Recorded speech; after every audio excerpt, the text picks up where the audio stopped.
நம்ம நந்தினி இந்த வீட்ட விட்டு நம்ம சொந்த வீட்டுக்கு வந்து போறோம். அதாவது அப்பா, அம்மா அதாவது அம்மாச்சி இவங்க எல்லாரு கூடயும் வந்து பார்த்தீங்கன்னா, சந்தோஷமா இருக்க போறோம் அப்படின்ற மாரி ஆரம்பத்தில ரொம்பவே சந்தோஷப்பட்டாங்க. ஆனா, இப்ப என்னாச்சு அப்படின்னு பார்த்தீங்கன்னா, அந்த சந்தோஷம் எல்லாமே பறிபோற மாரி தான் நடந்துட்டு இருக்கு. ஒரு பக்கம் நந்தினி வேற வழியே இல்லாம இந்த வீட்ட விட்டு வெளிய கிளம்பணும் அப்படின்னு சொல்லிட்டு கான்ஃபிடென்ட்டோட வந்து பார்த்தீங்கன்னா, முடிவு பண்ணி வீட்ட விட்டு வெளியவும் கிளம்பிடுறாங்க. அதாவது கிளம்புற வரைக்கும் ஒண்ணுமே தெரியல.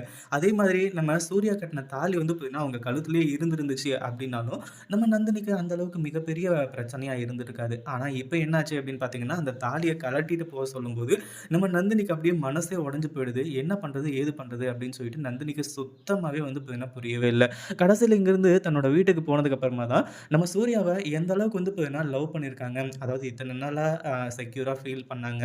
இன்னும் வந்து பார்த்தீங்கன்னா, இந்த வீட்ட வந்து மிஸ் பண்ண முடியாம தவிச்சாங்க. எல்லாமே ஓகே தான். ஆனா, இந்த இடத்துல நம்ம சூர்யாவ இவ்ளோ நாள் வந்து பார்த்தீங்கன்னா, அவங்களுக்கே தெரியாம லவ் பண்ணிட்டு இருக்காங்க. இப்ப தான் வந்து பார்த்தீங்கன்னா, அந்த ஒரு விஷயம் அவங்களுக்கே புரிய வருது. பயங்கரமா வந்து பார்த்தீங்கன்னா, கதறி அழுகுறாங்க. எனக்கு என்ன பண்றதுன்னே தெரியல. அது மட்டும் இல்லாம சூர்யா சார் உங்கள நான் இவ்ளோ லவ் பண்றேன்னு எனக்கு இப்ப தான் புரிய வருது அப்படின்னு சொல்லிட்டு பயங்கரமா வந்து பார்த்தீங்கன்னா, கதறி அழுதுட்டு உட்கார்ந்துட்டு இருக்காங்க. இப்படி கதறி அழுது மட்டும் என்ன பிரயோஜனம்? வேற வழி கிடையாது இல்லையா? இந்த வீடியோ புடிச்சு